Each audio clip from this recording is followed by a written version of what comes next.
Dubai work visa, UAE work visa के हवाले से क्या लेटेस्ट अपडेट है, और जो लोग अभी वर्क वीज़ाज अप्लाई करना चाहते हैं inside the country, outside the country, उनके लिए क्या रूल्स और रेगुलेशंस है ख़ास तौर पे 2025 के अंदर। तो यही सारी डिटेल्स मैं आप लोगों को इस वीडियो के अंदर दूंगा, क्योंकि ये क्वेश्चन मुझे बहुत सारे मेरे व्यूअर्स ने मेरी पिछली वीडियो के अंदर पूछा है, जो कि विजिट वीज़ा के हवाले से मैंने आपको बताई थी कि अभी जो भी रूल चेंज हुए हैं और विजिट वीज़ा के जो अप्रूवल्स अभी मिलना शुरू हुए वो काफ़ी ज़्यादा अच्छी रेशो हुई है उनकी। उसमें जो व्यूअर्स हैं उन्होंने मुझे कमेंट सेक्शन के अंदर या फिर जो ईमेल किया है, सबसे ज़्यादा अभी उन्होंने ये पूछा है कि ये वर्क वीज़ा की क्या स्टेटस है।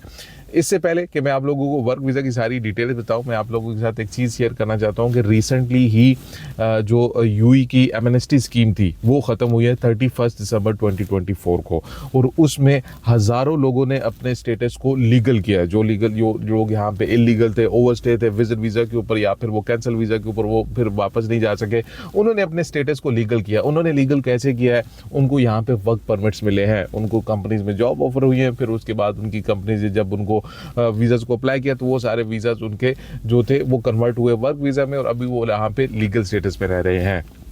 ये चीज़ मैं आप लोगों के साथ क्यों शेयर कर रहा हूँ कि जो लोग भी आप लोगों को ये बोल रहे हैं कि वीज़ाज के इशू चल रहे हैं, वो कर रहे हैं, तो आप सिर्फ ये चीज़ कर लें कि जितने भी इलीगल लोग थे उन्होंने अपने आप को लीगल किया है थ्रू वर्क वीज़ा। उन्होंने कोई गोल्डन वीज़ाज तो नहीं लिए, कोई और इन्वेस्टर वीज़ाज तो नहीं लिए, उनको सब भी यहाँ पे यूई के अंदर ही वर्क वीज़ा ही मिले हैं। तो अगर आप लोग यहाँ पे यूई के अंदर हैं, आप लोगों की डॉक्यूमेंटेशन पूरी है, जिसमें आप लोगों की जो भी डिग्री होती है वो टेस्ट है, वो मैट्रिक की डिग्री है, वो हाई स्कूल की है, वो ग्रेजुएशन की है, आप लोगों के अकॉर्डिंग टू योर डेजिग्नेशन जो भी रिक्वायरमेंट है उसके अगर आप लोगों के डॉक्यूमेंट्स बिल्कुल अटेस्टेड है तो आप लोगों के वीज़ाज बिल्कुल लग रहे हैं, ऐसा कोई भी इशू नहीं है। ये उन लोगों के लिए जो कोई पूछ रहे हैं यहाँ पे यूई के अंदर जो है विजिट वीज़ा के ऊपर वो वीज़ा कन्वर्ट हो सकता है, बिल्कुल 100% कन्वर्ट हो सकता है। और उसकी सबसे बड़ी एग्जांपल मैंने आपको दी कि एमनेस्टी के अंदर लाखों लोगों ने अपने वीज़ाज को कन्वर्ट करवाया है। तो इसमें कोई भी ये चीज़ कन्फ्यूज़ नहीं होगी कि वीज़ा मेरा कन्वर्ट होगा नहीं होगा। अगर आप लोगों के डॉक्यूमेंट्स पूरे हैं तो 100% आप लोगों का वीज़ा कन्वर्ट हो जाएगा, विजिट टू वर्क वीज़ा या विजिट टू रेजिडेंसी आप लोगों को मिल जाएगी।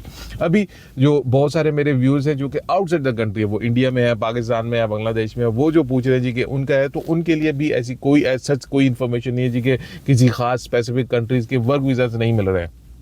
कुछ जो लोअर कैटेगरीज के वीज़ाज थे उसमें इश्यूज चल रहा था, लेकिन जो भी अभी जो लेटेस्ट अपडेट है उसमें अगर आप लोगों की कंपनी प्रॉपरली अप्लाई करती है, आप लोगों के डॉक्यूमेंट्स पूरे हैं, तो आप inside the country outside the country है, उसमें आप लोगों को कोई भी इतने ज़्यादा इश्यूज देखने को नहीं मिलेंगे। बहुत सारे मेरे व्यूअर्स हैं, उन्होंने मुझे कॉमेंट सेक्शन में अंदर भी बोला जी कि हमारा वर्क वीज़ा आ गया तो अभी हमें क्या करना पड़ेगा। तो जो भी आप लोगों का कंट्री का रूल्स एंड रेगुलेशन है वो आप लोगों ने पुराने, जिस तरह स्पेशली पाकिस्तान में आप लोगों को प्रोटेक्टर करवाना पड़ता है, उसके बाद आप लोग प्रोटेक्टर करवा के बाकी सारी जितनी भी चीज़ें अपनी फुलफिल करते हैं तो आप लोग आराम से यहाँ पे आ सकते हैं। जिस तरह अभी विजिट वीज़ा की रेशोज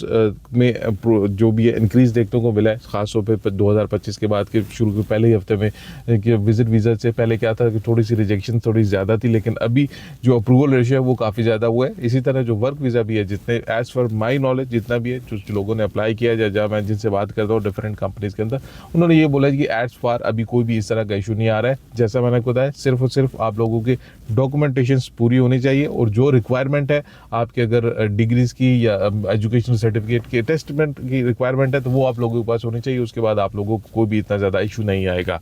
होपफुली ये अभी आप लोगों को क्लियर हो गया होगा सारी डिटेल्स। अगर इसके अलावा आपका कोई क्वेश्चन है, जो चीज़ें मैंने आप लोगों के साथ शेयर कर दी, उसके अलावा अगर आप लोगों को क्वेश्चन है तो आप मुझे कमेंट सेक्शन में कमेंट कर सकते हैं। अपना ख्याल रखिएगा, अपने चैनल का भी। अल्लाह हाफ़िज़।